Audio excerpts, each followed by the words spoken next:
चौधरी और आप देख रहे हैं Divya Delhi news. Corona virus जिसने पहली बार 2019 में दुनिया को एक बड़े संकट में डाल दिया था, अब एक बार फिर से कई देशों में लौटता हुआ नजर आ रहा है। भारत, सिंगापुर और हांगकांग जैसे देशों में कोविड-19 के मामलों में फिर से वृद्धि देखी जा रही है।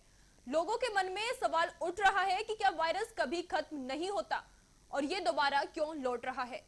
आइए इसके पीछे के वैज्ञानिक कारणों को समझते हैं। सबसे पहले हम जानेंगे कि वायरस कभी पूरी तरह से मरते क्यों नहीं। वायरस जीवित प्राणी नहीं होते, लेकिन वो बेहद चालाक और अनुकूलनशील होते हैं।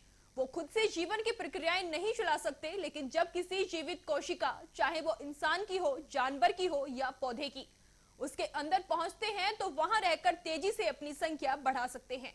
अगर इन्हें कोई होस्ट यानी मेजबान नहीं मिलता तो वो निष्क्रिय हो जाते हैं, लेकिन पूरी तरह से कभी खत्म नहीं होते।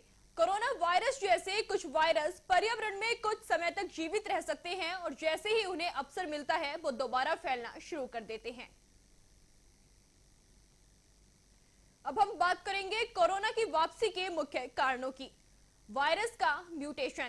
कोरोना वायरस समय के साथ बदलता रहता है। ये म्यूटेशन के जरिए नए वेरिएंट बनाता है जो कभी-कभी पुराने वैक्सीन या इम्यून सिस्टम के प्रभाव से बच निकलते हैं, जैसे कि NB.1.8.1 और LF.7 जैसे वेरिएंट पुराने इम्यून सिस्टम को चकमा दे सकते हैं।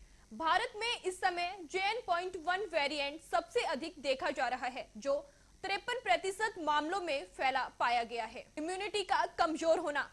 वैक्सीन या पहले हुए संक्रमण से जो इम्यूनिटी मिलती है वो समय के साथ कमजोर पड़ जाती है, खासकर बुजुर्गों और उन लोगों में जिनको बूस्टर डोज नहीं मिली।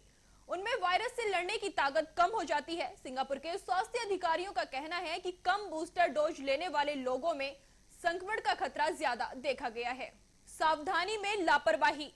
जब संक्रमण के मामले कम हो जाते हैं तो लोग मास्क पहनना छोड़ देते हैं, सोशल डिस्टेंसिंग नहीं रखते और सैनिटाइजर का इस्तेमाल कम कर देते हैं। इससे वायरस को दोबारा फैलने का मौका मिल जाता है। खासकर घनी आबादी वाले शहरों जैसे दिल्ली और मुंबई में ये तेजी से फैल सकता है। मौसम और यात्रा का असर।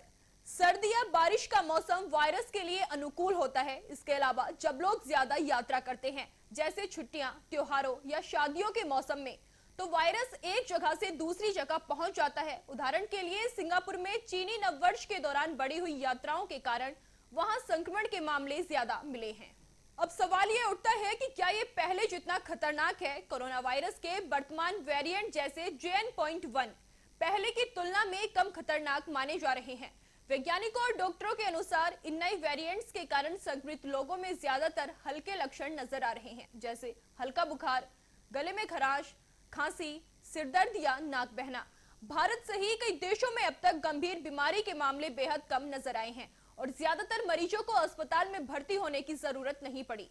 ये भी देखा गया है कि जिन लोगों को वैक्सीन लगी है या जो पहले संक्रमित हो चुके हैं, उनमें वायरस से लड़ने की प्रतिरोधक क्षमता कुछ हद तक बनी रहती है। इसके कारण गंभीर लक्षणों की संभावना और भी कम हो जाती है। हालांकि ये राहत की बात है कि वायरस पहले जितना घातक नहीं है, लेकिन ये नहीं भूलना चाहिए कि ये पूरी तरह खत्म नहीं हुआ है। वायरस में बदलाव लगातार हो रहे हैं और नए वेरिएंट कब ज्यादा खतरनाक हो जाएं, ये कहना मुश्किल है। इसलिए सावधानी बेहद जरूरी है। मास्क पहनना, हाथ धोना और भीड़-भाड़ से बचना अब भी जरूरी है, खासकर बुजुर्गों और बीमार लोगों के लिए। कोरोना भले ही अब पहले जैसा खतरनाक ना हो, लेकिन ये पूरी तरह गया नहीं है। वायरस लगातार खुद को बदलता है और जैसे ही उसे मौका मिलता है दोबारा फैलने लगता है। इसलिए समय रहने पर बूस्टर डोज लेना, भीड़ से बचना, मास्क पहनना और सफाई का ध्यान रखना अब भी जरूरी है। जागरूकता और सतर्कता ही संक्रमण से बचाव का सबसे अच्छा तरीका है। ताजा तरीन खबरों को जानने के लिए अभी टाइप करें दिव्य दिल्ली न्यूज।